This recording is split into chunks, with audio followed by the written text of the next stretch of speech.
Los Angeles. This is the Special Report with Areva Martin.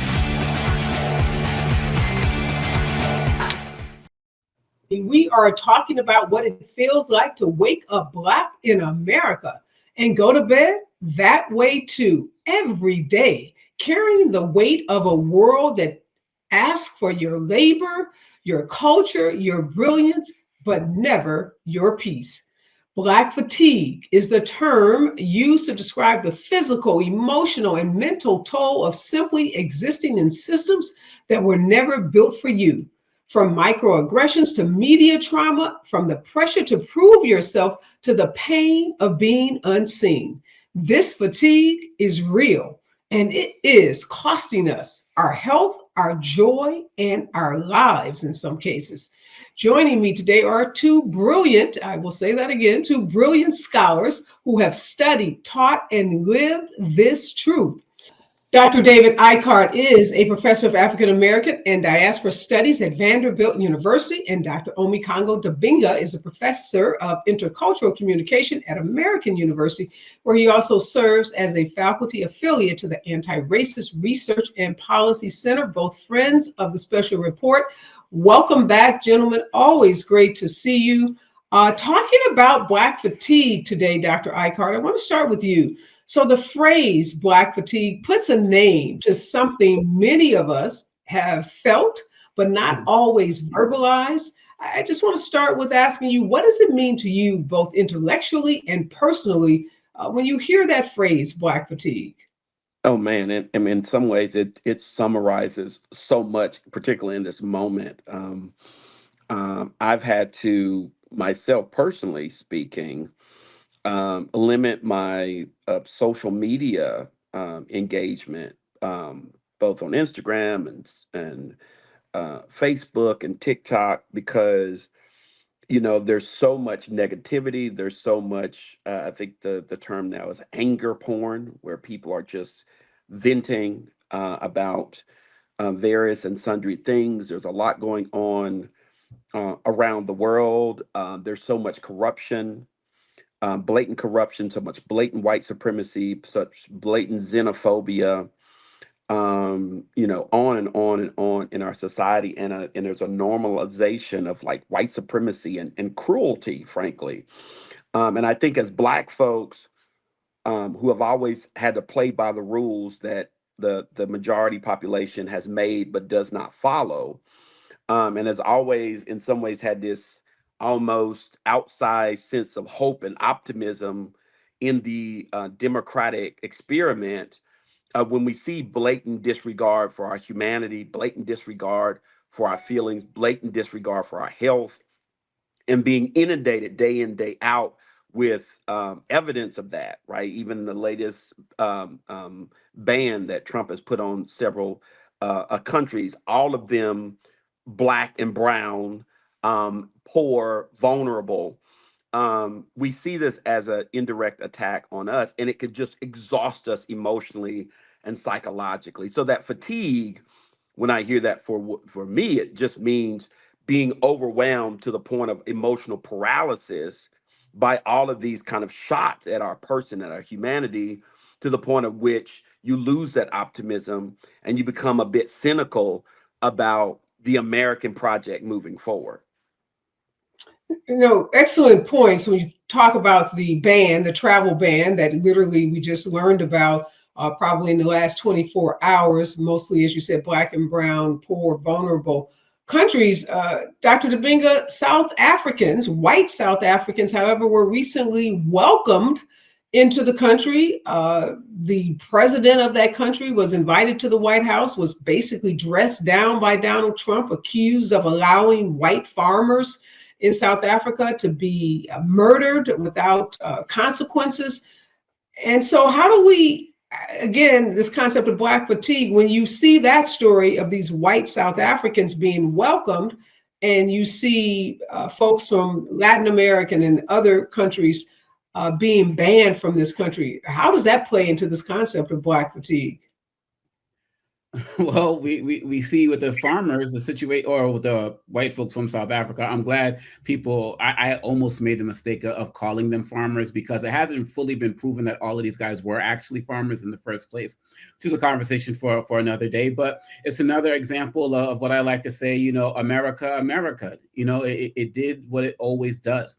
When we look at the South African farmers, when you look at the Homestead Act, when you look at throughout history, there has always been opportunities for white people to come to America and take advantage of it. Even though the white people who have come to this country, who have been given opportunities throughout the centuries to come here, they've never been the best of the best from their countries. They were never to the top of the food chain in the white societies that they came from. They were always people who were at the bottom in some way, shape, or form. So even when Trump says, we're always going to take the best and brightest, we in Black America, we know that's a lie. And so that's number one. Number two is that we do the work to become the best and brightest in this country, and we still get dumped on every single time. Who's the highest proportion of educated people? Black women in this country. And look at what we continue to put Black women through. One of the challenges we have in our society as relates to what happened with the white folks from South Africa or just in general is that we always see this mindset of white people getting tired of feeling like they've done enough for Black people. And that's something that makes us feel fatigued, but they have fatigue of us. We did it with Reconstruction. What was the idea? Well, we've done enough for you all, getting y'all, the types of rights that you had. Now we're going to take all of the troops out of the South, which led us into Jim Crow. Then we get the Civil Rights Movement and we get gains as it relates to that. And then people are like, oh, you've had enough voting rights and we're tired of that. Then after George Floyd gets murdered, all these programs, billions and billions of dollars, we're going to help. 2 years later, we're tired of that. So let's start rolling some of those things back. So those of us you don't even have to be cognizant of all of this history like we are. Just to be Black in America, you just always know that something's always waiting on the horizon to be taken away from you, no matter how hard you fight to get it. And that is stressful, even if you're not doing anything. I had a friend lastly who they were pregnant. You would think it's a time to celebrate. When they realized they were having a boy, she said there was a pit in her stomach of just the stress she was already going to be feeling of raising a Black boy in America. Like no other folks don't have to deal with that. So it's like you get it coming and going, and it's just very stressful. So there's no other better term than Black fatigue. Yeah, I want to go back, and I'm glad you brought up Reconstruction. Professor Ikard, you teach this. This is what your life's work is centered on, that Black history. In this moment right now, when I look at the Supreme Court decisions, I look at the way that the civil rights statutes that were enacted in the 60s to address discrimination against Black folks being used now by white people to make claims of racial discrimination, to make claims of gender-based discrimination. Did that happen after or during the Reconstruction period? Because it just feels like to me in this moment, this is more than what we experienced. But give us some historical context. Is it about the same, or is it worse, or perhaps not even as bad? Well, it's a lot of the things that we see, as you might imagine, are recycled tropes, recycled strategies. One of the things we saw during Reconstruction, particularly after the assassination of Abraham Lincoln, was a lot of the things that were promised to African Americans during Reconstruction. A lot of the penalties that were supposed to be enforced against the former Confederacy in terms of being traitors actually didn't get enforced. And when Lincoln's predecessor came in, the discourse actually changed to those people who were the former traitors in the Confederacy actually being the ones who were being shortchanged. And so what ultimately happened is all those promises of 40 acres and a mule, all the ways in which Black folks had participated in the Civil War and helped, the U.S., win, or help the Union win, got put to the side. Suddenly, the whites in the former Confederacy got recruited back in to the fold, right? At the expense of those black folks. The black folks were then being asked, right? These same people who had been enslaved and then fought on the side of the Union to help them win decisively, then were being asked, even before President Lincoln was assassinated, to go back to Africa, to leave. Right? So this idea, like, and literally Abraham Lincoln famously told a black delegate that consisted of Frederick Douglass, when Douglass and that group said, that was called to the White House, said, look, our sons, our people, ourselves have fought on behalf of this union, right, in order to secure this victory for you.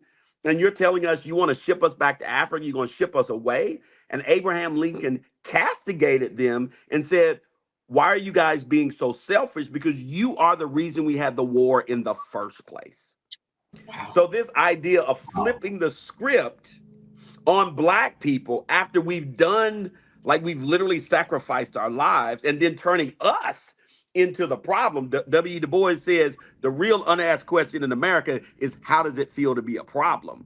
We have been the historical embodiment of that problem. So the fact that they're now using things like anti-Semitism or whatever to actually extract our rights, to obliterate our rights, to obliterate our history, sadly, it's not a new phenomenon. It's a recycled phenomenon.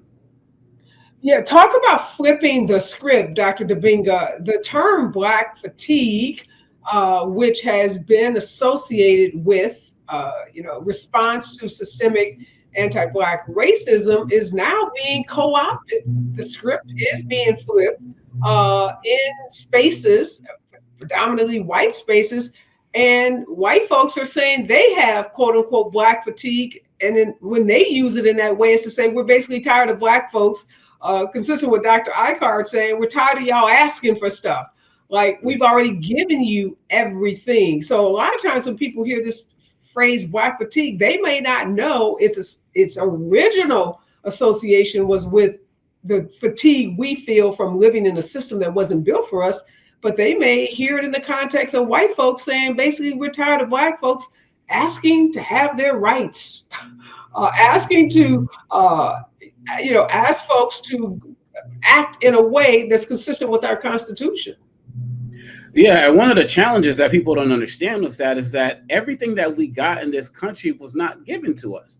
We fought for every single right that we have. We fought in every war in this country, and so we earned those rights. We fought for the right to vote and to be integrated into this society, and we earned that right by telling Lyndon Johnson, we will shut this country down if we don't get if we don't see the real efforts being made to make America as good as it's promised. And furthermore, people fail to realize that so many of the rights that we fought for are the rights that they are benefiting from right now as white people and other groups in this society. You look at the 14th Amendment, which has been used as the basis for so many things. The LGBTQ community has benefited from that. When you look at the establishment of public schools in America, that was done by Black people, something that everybody in the country has benefited from. And you could run down the list. Every right that we have ever fought for and gained in this country has ultimately been used to benefit everybody else. We fought affirmative action was not a law, it's a policy, but it was something that came out of our movement and authored by Black Republican Arthur Fletcher. And the primary beneficiaries of that have not been us, but have been white women. And so that's one of the challenges when you hear white people talk about this Black fatigue mindset, is that really at the end of the day, they are talking about being tired of things that we fought to help them get access to as well. But because it's not taught in the schools, because it's what little has been taught is being erased from the classrooms as well, there's always going to be that mentality of we've given Black people handouts. And if you have that mentality, it's only a matter of time before you say we gave you handouts and you better stop biting the hand that feeds you. Yeah, this co-opting of language, Dr. Ikard, is really troubling to me. I mean, we can think of so many phrases. I'm just thinking of the word woke.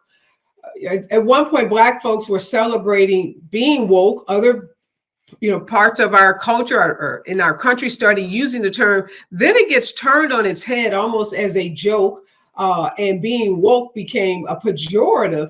And now the Black fatigue, we know Mary Frances Winters, the founder and CEO of the Winters Group, she wrote about Black fatigue. identified it as this emotional, physical, generational toll that racism takes on Black people. She wrote a whole book about it.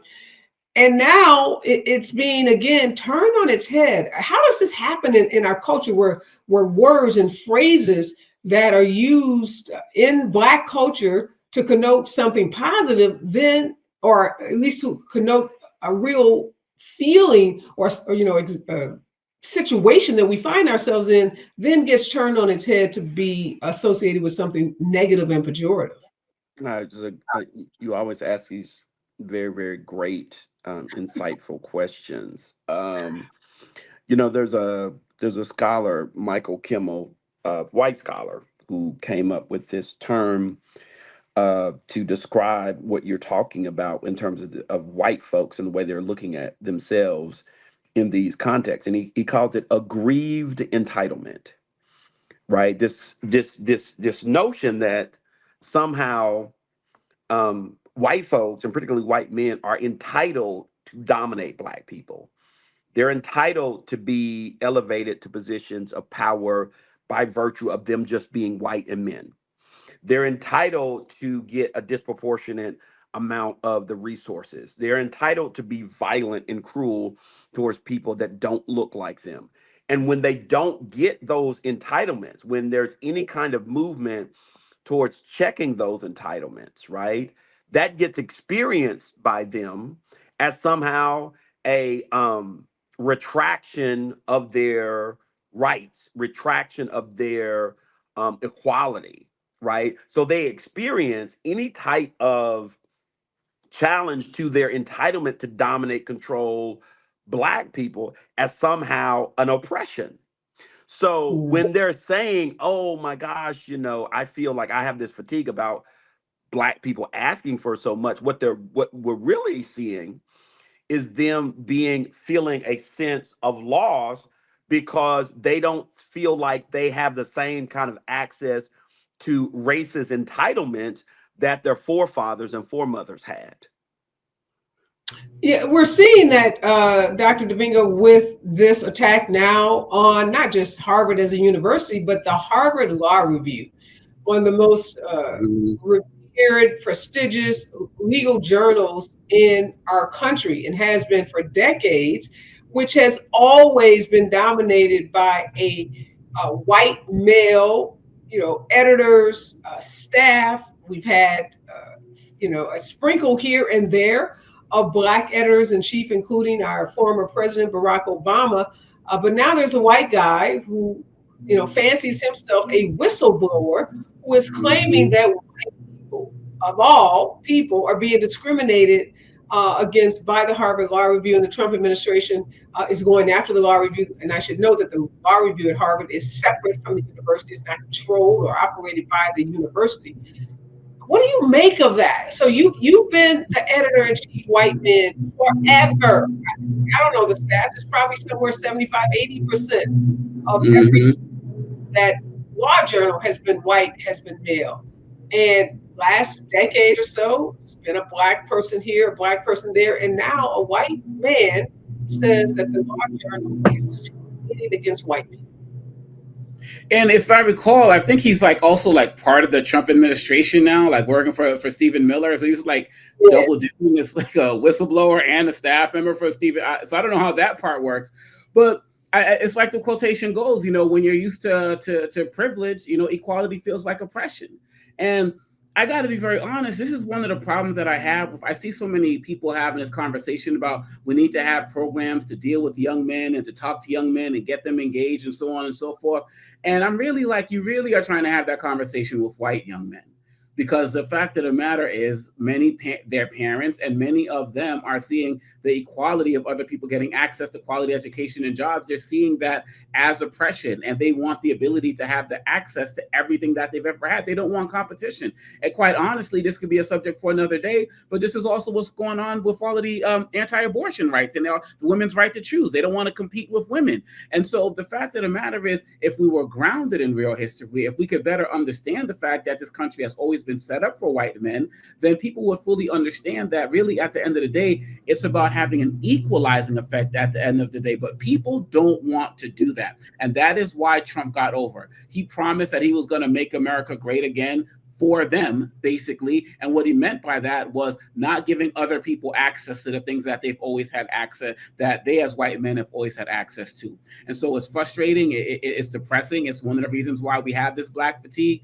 But I believe that there are a lot of white males out there. We need more, who want to be partners to get help people realize that this equality is something that can be beneficial for everybody. But Trump won on fighting on the idea that we're going to take it back. We're going to make sure that all of these groups that have been getting other forms of equality are not going to have it. And so quite honestly, I get a little bit nervous when I look at the youth generation, because there are a lot more young people who are down with MAGA than we like to admit. Or there are a lot of people who, even if they're not down with MAGA, are comfortable with the misogyny and the racism that they're seeing with it, because they feel like it's going to help get them ahead. And that also goes for many white women who also voted for Trump to help to make sure that their kids get ahead as well. Their white male children, I should say, get ahead.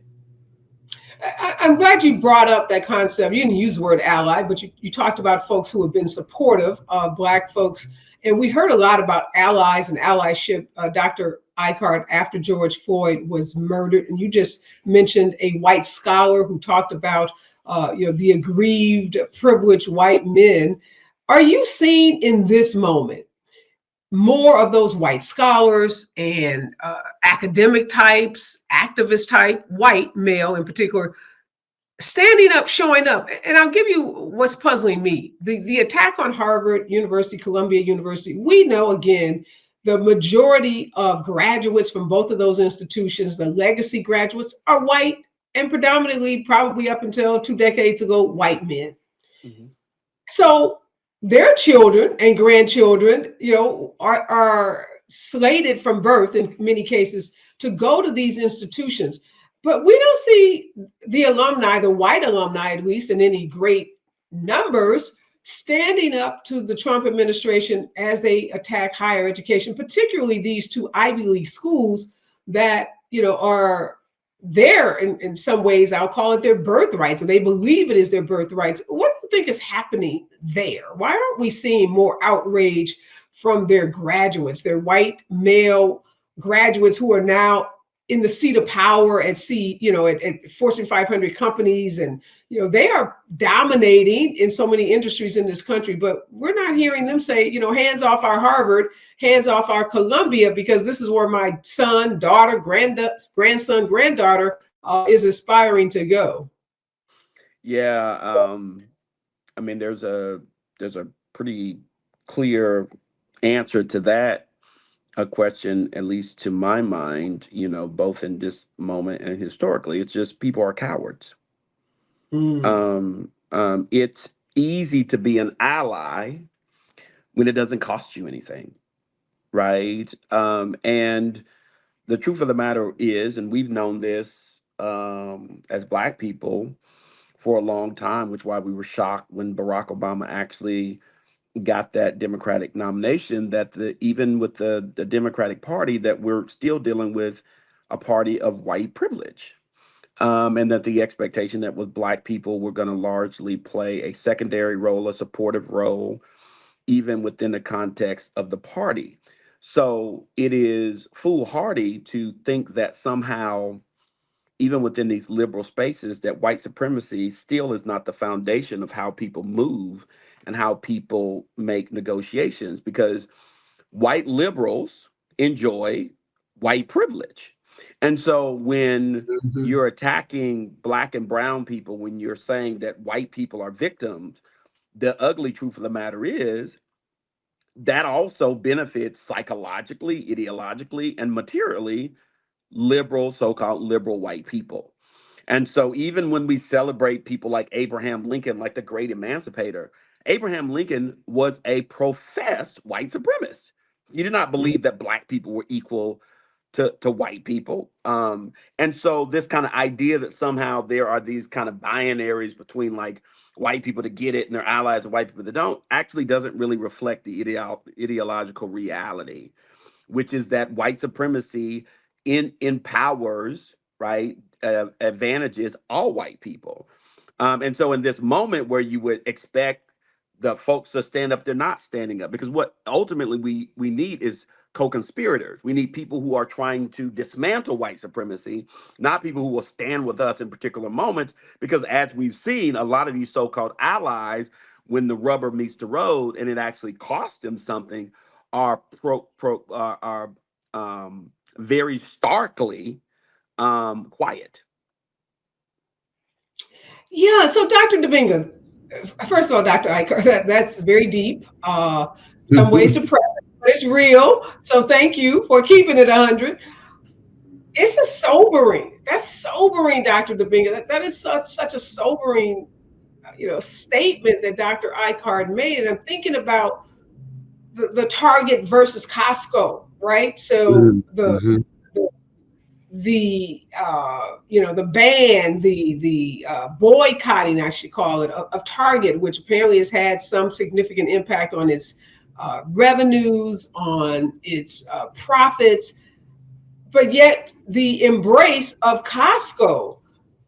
And if you are, taking what Dr. Ikard said to heart and really wrestling with that reality, is Costco really fighting as a co-conspirator to dismantle white supremacy?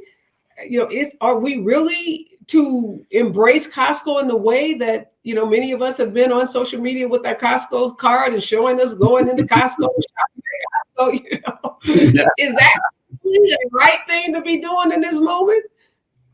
Well, I think, what we're talking about here is, Derek Bell's interest convergence, where he says, that white people, white liberals, will go along with Black equality as long as it suits their interests. But once it gets to the points where, Black equality and progress, you got that convergence with what they're trying to fight for, that's when they dial back. And that's what we've seen throughout history. And that's what Dr. King talked about in his letter from a Birmingham jail, when he talked about how white liberals can be just as bad as the white racists that people are fighting, because they believe in equality. And what did he call it? An installment plan, right? Always going up to a certain point, then stopping. So when you see what's happening with like a Costco versus Target, I think Black people have always been pragmatic. I think that we've been in situations where we realize that we're not going to fully get what we want from this group. But if we're getting 5 things from them and 1 from another, or 0 from another, then we're going to roll with them. If we're getting 1 thing from this group and 0 from another, we're going to roll with them. And that's what they see with Costco. Many Black people see Costco as an organization that at the very least isn't saying, we don't respect you anymore. At the very least. And like that. And for us, given what we're going on in this administration, this country right now, we'll take that bare minimum. The fact that we can be able to walk into, look at what Target was doing in terms of all of the Blackness they would have on the walls, and even outside of Black History Month. It was my favorite store, and it's not like they were doing everything, but they were doing more than other places. So many of us can mess with Target. So now we had to dial that back. And so when it comes to Costco, some people look at what Costco's doing as positive in a really strong way. Some people look at it as the lesser of two evils, because, Costco isn't being as forceful as they want. But at the end of the day, supporting a company like Costco, it's like, we just want to be able to be in a space where we can just be. And we want to give our dollars to a place that allows us to just be, where our skin doesn't have to be a political statement. Our hair doesn't have to be a political statement. It's not like Costco got a whole section on like Black history books in their store now or anything like that. The store still looks the same, but we're just talking about basic policies. So that's what Black people have always done in this country. Black people will walk with Republicans or Democrats, whoever is going to work best for their interests. Because it's about survival for us in this country. And so that's how I look at it when I look at companies like a Costco versus a Walmart versus a Target. So that brings us full circle, Dr. Ikard, to Black fatigue. That's, again, another sobering reality from Dr. Dibinga, is that this isn't about the best. This is about, basically what we can get, the pragmatic. And we are always having to make those choices. So are we being too ambitious to think that white liberals are going to join us in this fight as co-conspirators, as you call them, versus having to always accept that at the very best, or the most we can get is neutrality, or like Dr. Dibinga said, Costco isn't in our faces telling us we're rolling back DEI, but nor are they in there celebrating Black history. Yeah, I mean, and to echo what Brother Dibinga said, the bar has always been set so low for Yeah. white allyship. I mean, let's be clear. Costco has made a windfall profit based on DEI. Like they've made it very, very clear. Our DEI policy is good economic policy for our company. Like since we have adopted this, because guess what? Our clientele is diverse. So hiring people, bringing folks in to say, hey, how do we target this Latina population? How do we target this Black population? How do we target, right, these various types of population? What are they interested in? How do they want the marketing to go? This has been a boon to the business. So the way that Costco is what they're defending is actually a business model that has worked to their effect. And the fact that they're getting all this love for that, I'm sure absolutely they'll take it, right? But the reality of it is that we've set the bar so low for white allyship and participation. At the bar has been set so low that if somebody acknowledges that Black people have suffered at all, that the situation is unfair, or that Donald Trump is a white supremacist, which these are the most obvious things, then Black people would be fawning all, oh my God, this white person is woke, and they'll get 500,000 extra followers on TikTok and whatever. Oh my God. And it's like, yo, like the bar has been set so low so that we get a lot of these white people who will get all this love from Black people because they've acknowledged just the very basic. And then once any of them are called into question, then suddenly they're like, I can't believe, like, anybody is questioning my whatever, because, I mean, look at all these Black people who have shown me love. Because I think part of the problem here in this context is we've set such low expectation of allyship and people coming to our defense. And we've set such high expectations of what we're supposed to give those folks in return for really not offering very much. So I would say, for me, lower your expectation of this allyship, lower your expectation for this co-conspiratorship. And I think Black women have already kind of taken the lead on that. And it said, we're going to start thinking about what our communities need, what we need to refuel, what we need to feel protected, what we need to strengthen our coalitions within our group in order for us to survive this, instead of always looking for some white person to co-sponsor something with, some white person to speak on our behalf, because that has shown time and time again to be a failing formula. I'm sitting here thinking of my personal experience that I'm having right now, and it relates to Harvard. As a Harvard graduate, Harvard in the spotlight because of the attacks by the Trump administration, and because Harvard filed a lawsuit challenging the executive order that Trump imposed or directed towards the university, Harvard is being praised. It's being heralded as this big, the organization, the university that stood up to Trump, and let's all embrace it and cheer for it and clap for it. And the reality is, Harvard is the same institution that threw Claudine Gay under the bus. And rolled over a couple times, right? He didn't just get thrown under it, right? They put it in reverse. Yeah. Yes.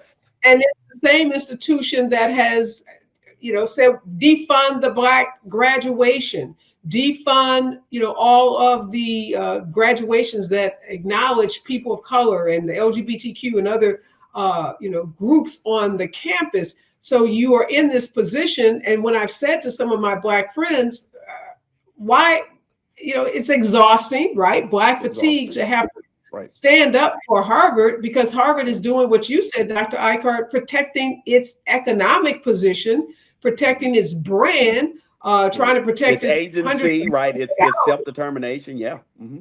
yes, it's not making some grand statement about its commitment to Black students or Black alumni or Black people in at all. At all. So you started, Dr. Ikard, by, as we wind up, talking about what we should be doing and what Black women are doing.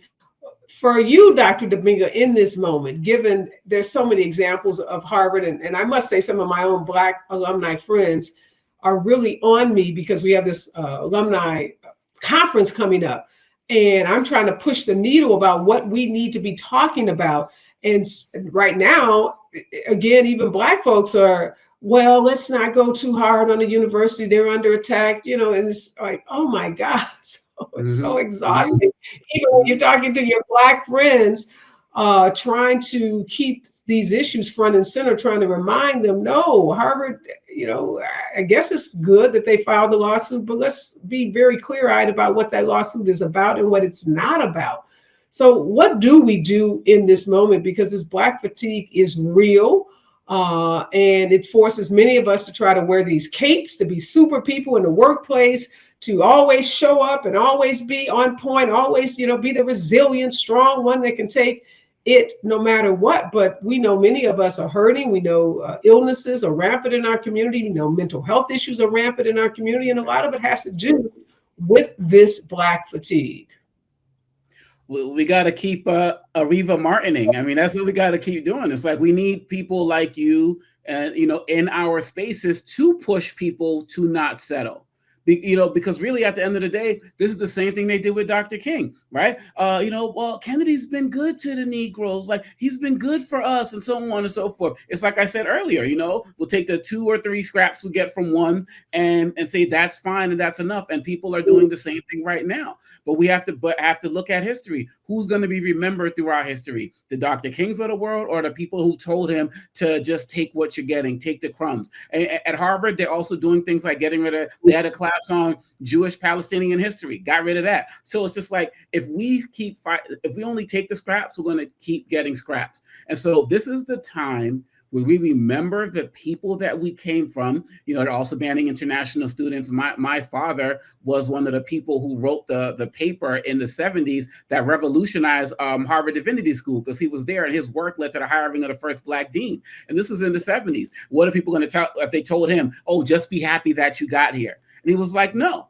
Right. And he was an international student who they're also trying to get rid of. So we owe it to our ancestors. We owe it to our future, the children we have now, the future generations, great-grandchildren, to fight. Every time I talk to people, I say, yes, what we're going through sucks right now, but we've been through worse as a people. And if they can fight to get to the point that we are at Vanderbilt and American and Harvard and all of these spaces, if they can do that so we can do this now, what will we do now so our children can experience it later?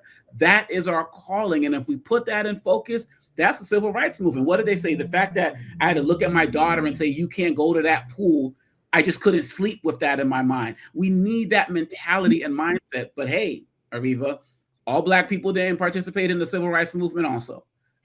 So some were just chilling in the back. We can't be that. They got the fans and they got boots on the ground. So it's a whole lot of dancing going on the internet. And no shade, obviously. This stuff is hard work. It is not just physically exhausting, it's emotionally exhausting, and it does have consequences even beyond what is on the surface and what we can see. I'll give you the last word, Dr. Ikard. Dr. Dibinga just told us what he thinks we should be doing in this moment.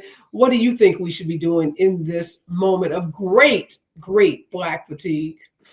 Well, I mean, first and foremost, I echo his sentiment that we need to be doing more of this Areva during this kind of time and holding up folks like yourself who are keeping these things, these issues at the forefront, so we can have these informed, critical conversations that are so crucial and necessary to our mental and emotional health. But I will quote or I will reference this to folks who inform my thinking, activists, Black women activists. One of them is Audre Lorde, and Audre Lorde said that self-care is a revolutionary act, right? Self-care is a revolutionary act.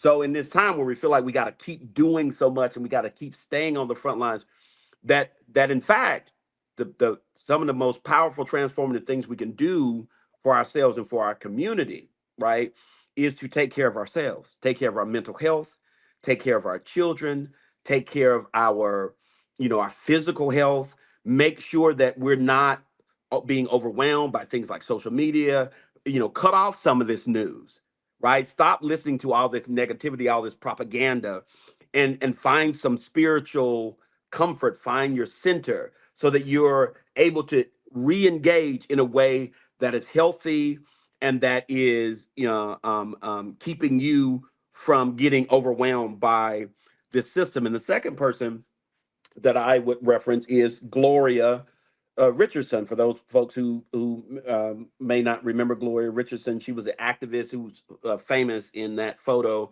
of putting her hand on that army captain's gun with a bayonet and pushing it away as she walks back through the crowd as they're engaged in civil rights disobedience. And one of the things that she said in the last interview that she gave, because she lived to be like 92 years old, one of the things that she said when she was asked about the advice, in terms of dealing with these kind of things that you just raised, they said, well, what advice would you give to Black people about how to deal with all these inequities? And she said, at 92 years old, she said, we got to stop being nice to our oppressors. Like, why are we being polite? Why are we trying to parse our words? Why are we trying to become infatuated with making sure that what we say isn't offensive as they're literally destroying our communities? Stop being so damn nice. Bring the heat. They are trying to take us out, right? And we have to respond verbally. We have to respond in terms of our activism. We have to respond in all the ways to match what is being done to us, because they are not being apologetic at all about trying to destroy Black history, trying to destroy our communities, trying to dominate us, and trying to put us in a subservient position. All right, Miss Gloria, you get the last word. I love it. At 92 years old, still has that fight and that spark in her.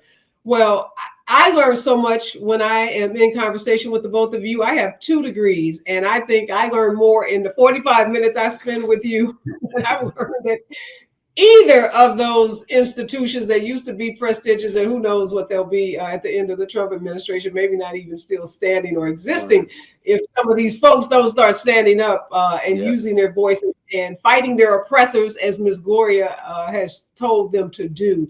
Well, Black fatigue is not just tiredness, it's trauma, it's systemic. We know it's preventable. We need policy, we need power shifts, and we need rest. I mean, we need deep, uninterrupted rest, because we know, as you just reminded us, Dr. Ikard, that rest can be transformative. So I just want every Black person that's watching this episode, I want you to know your exhaustion is valid, your body is sacred, your spirit is worth protecting, and you don't have to prove your humanity by how much you can endure. But you do have to do what Ms. Gloria has instructed us all to do, which is to stop coddling our oppressor, stop tiptoeing around what's happening, be clear-eyed about what we are experiencing, because trying to deny it is also a part of the exhaustion, and it is also a part of the trauma. And we know we can't heal what we don't acknowledge. And I just want all of the viewers who are a part of our community, whoever you are, if you fancy yourself, deem yourself, consider yourself a part of this community, ask yourself in this moment, what is your role? What is your individual personal role in dismantling this cycle that continues to perpetuate Black fatigue? Think about that. Think about Miss Gloria. I'm Areva Martin, and this is the Special Report. Until next time, stay informed, stay activated, and stay empowered. Calling all all BIPOC college students, recent college graduates, and clinicians. Here's my story about CORE, a unique workforce development program that is changing lives. My brother is the most caring person you will ever meet. With his autism diagnosis, my family had to fight to make sure that the resources he deserved were available. That's why my goal has always been to help children with developmental disabilities and give them chances my brother may have missed. So when I heard about the CORE Fellowship, I knew immediately it was for me. The fellowship opens doors for myself and others like me. They offer training, a stipend while you're learning, job placement, and they'll pay up to $10,000 of my student loan debt. The CORE Fellowship is going to allow me to achieve my life's purpose. They care about me, so I can care about others, like my brother. Visit the website to learn more about the CORE Fellowship. Discover your core passion, your power, and your purpose. Apply today.